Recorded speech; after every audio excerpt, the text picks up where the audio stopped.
You guys ever get the feeling that we're at a point in history right before a full-blown economic depression starts? I think that what's happening to retailer Target is a good indicator here. Expect more, pay less. That's exactly what investors are doing today as shares of Target sink to a 3-year low. Bank of America cutting the retailer's price target to $120 from $135 after the company said last week it was closing 9 stores in major cities due to violence and organized theft. The stock underperforming Walmart by 40 percentage points so far this year. Karen, what's wrong with Target?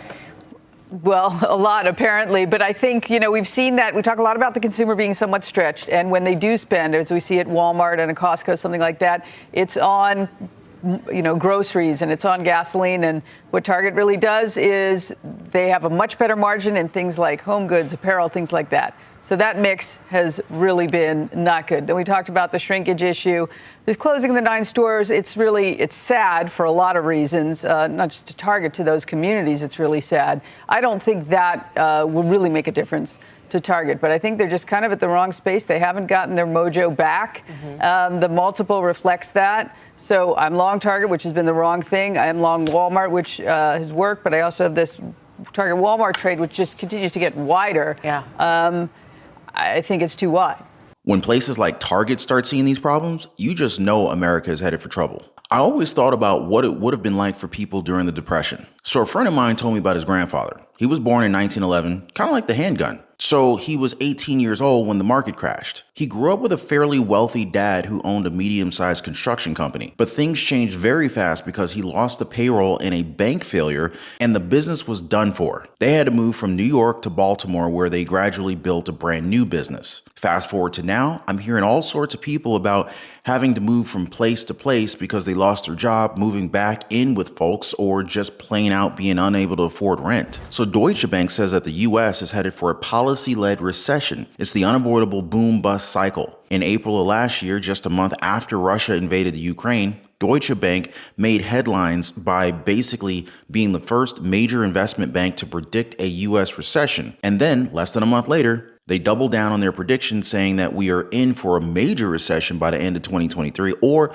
the first quarter of 2024, pointing to the state of the U.S. economy, i.e. raising interest rates and stubborn inflation. Seriously, guys, if you haven't yet, I highly recommend subscribing to the channel and turning on that notification bell. You don't want to miss out on what's coming out next on the financial horizon. And if you appreciate the heads up, show the channel some love. Light up the like button and you will surely be lighting up my day as well. I appreciate that, guys. But now here's where things get a little bit tricky. Despite all the gloomy forecasts, though, the economy has been surprisingly tough. I mean, the unemployment rate is still pretty low. The stock market's still going strong, especially after that not so great 2022. The S&P 500 is up more than 12% year to date, especially with everybody rushing into AI and artificial intelligence plays. So what does Deutsche Bank say about all this stuff? Well, I think you guys can guess. Deutsche Bank's top brains still think a recession is coming. They're basically saying, hey, brace yourselves for a downturn, especially after the Federal Reserve made some history with its policy shift. Why do they think so? Well, according to their head of global economics and thematic research, their chief economist, the U.S. is on track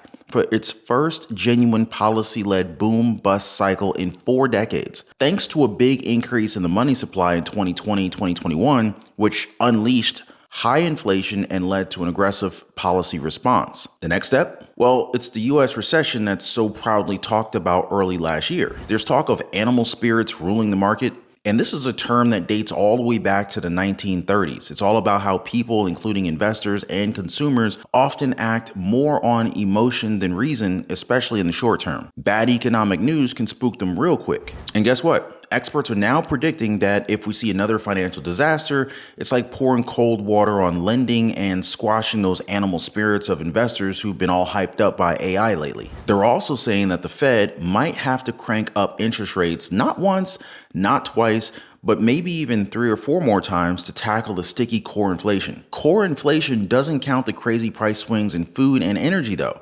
So realistically, inflation's way worse. And when you look at the Fed's favorite core inflation gauge, the Personal Consumption Expenditure Index, also known as the PCE, it's somewhat cooled in the latest reading, but it could definitely still go up unexpectedly. And when that core inflation runs too hot, the Fed is probably going to be saying that maybe the only way to cool it off is with a good old recession. Some other banks are saying, hey, don't worry about it. The job market's strong, so no big recessions on the horizon. But hold up. Those economic models that banks use to predict recessions, they're not always right.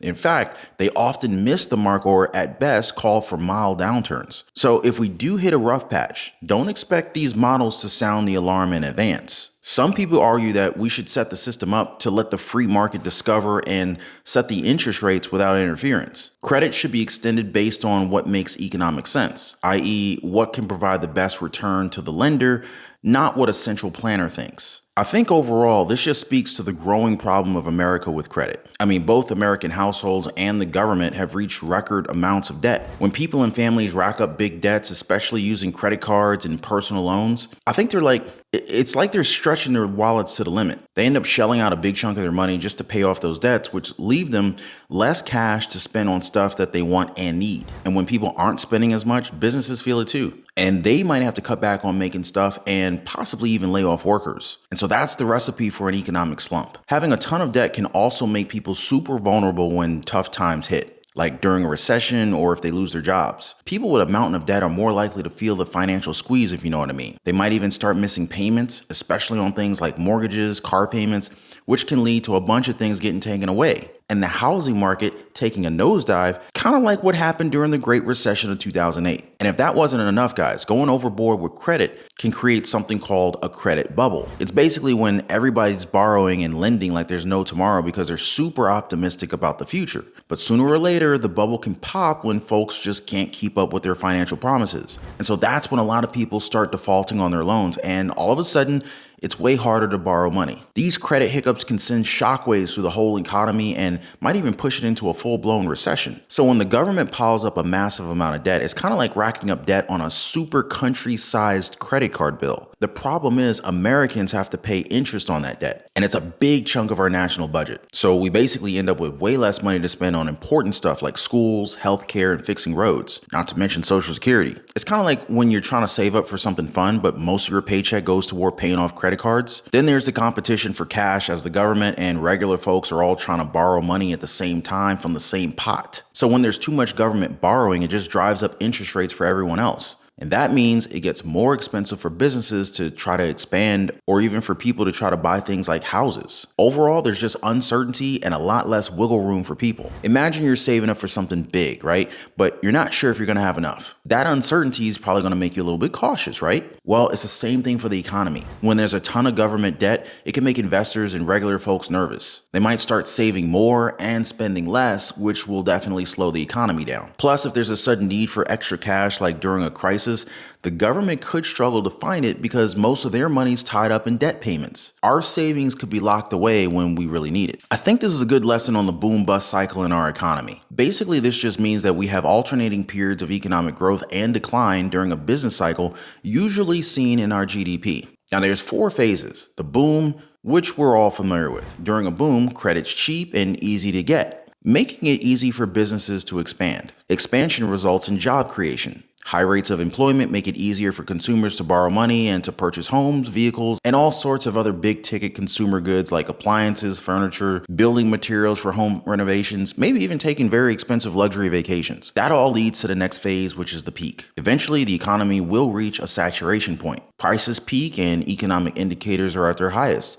leaving little room for future growth. The same cheap credit that ushered in the boom times can lead to overinvestment, resulting in businesses overexpansion, overbuilt housing, and surpluses in raw materials and finished consumer goods. Now, this reversal in supply and demand inevitably leads to an economic contraction. Then you have a bust. As goods linger on shelves or in warehouses, they depreciate in value and the prices start to fall. Companies that can't move goods or experiencing shrinking revenues begin to halt or even delay wage increases and start laying off employees. Unemployed or underemployed consumers can't pay off existing debt, and credit becomes more expensive and difficult to obtain. Then, of course, the recession happens when wages, income, and output fall. So at that point, we're all pretty much just waiting for the tough or the low point for the business cycle. The economy bottoms out like it always does. And since there's nowhere to go from there but up, the economy will begin to rebound into the next expansion phase. Now, this is often accelerated by government interventions designed to stimulate economic growth, like the slashing of interest rates during the pandemic. So the question is, what are we supposed to do throughout all of this? Well, we stick to our financial freedom fundamentals. Really, it's all about making confident decisions about your personal finance, your business finances through each stage of the business cycle and in an economic climate. Diversify, diversify, diversify.